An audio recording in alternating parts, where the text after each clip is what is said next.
Thomas the Tank Engine was feeling bright and cheerful. It was a splendid day. "Good morning," he whistled to some cows, but the cows didn't reply. "Never mind," said Thomas, "they're busy with their breakfast." Next, he saw Bertie. "Hello, Bertie. Care for a race today?" But all Bertie could say was, "Ouch! That's another hole in the road." "I'm sorry, Bertie," smiled Thomas. Thomas was still in good spirits when Bertie arrived at the next station.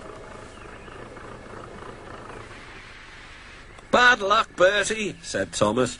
"Now, if you were a steam engine, you would run on a pair of reliable rails." "Huh," replied Bertie. "The railway was supposed to deliver tar to mend the road 2 weeks ago. You can't trust a thing that runs on rails." "I run on rails. You can trust me, Bertie. I'll see if I can find out what's happened." Thomas left Bertie and made his way along the branch line towards the big station by the sea. James was snorting about in the yard. "It's too bad. Percy goes to work at the harbour and I do his job, here, there and everywhere." "Take that!"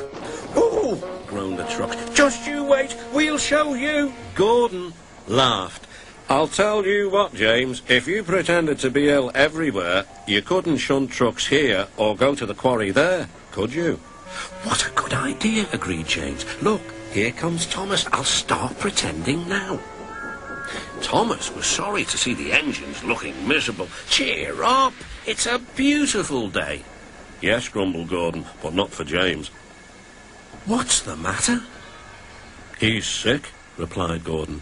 "Yes, he is. I am," stuttered James. I don't feel well at all." "Don't worry," said Thomas kindly. "I'll help out if you're ill." Gordon and James sniggered quietly to each other. Some of James's trucks were coupled behind Thomas, and he steamed away to the quarry. The trucks were still cross. "We couldn't pay James back for bumping us, so we'll play tricks on Thomas instead. One engine is as good as another." But Thomas didn't hear them. He collected all the stone from the quarry and then set off back to the junction.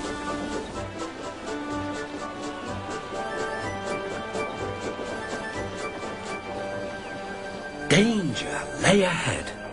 "Now for our plan," giggled the trucks. "Go faster, go faster."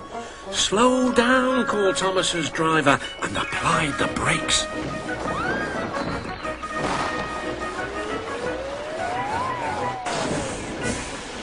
Poor Thomas stood dazed and surprised in a muddy pond as a toad eyed him suspiciously. "Bust my buffers," muttered Thomas.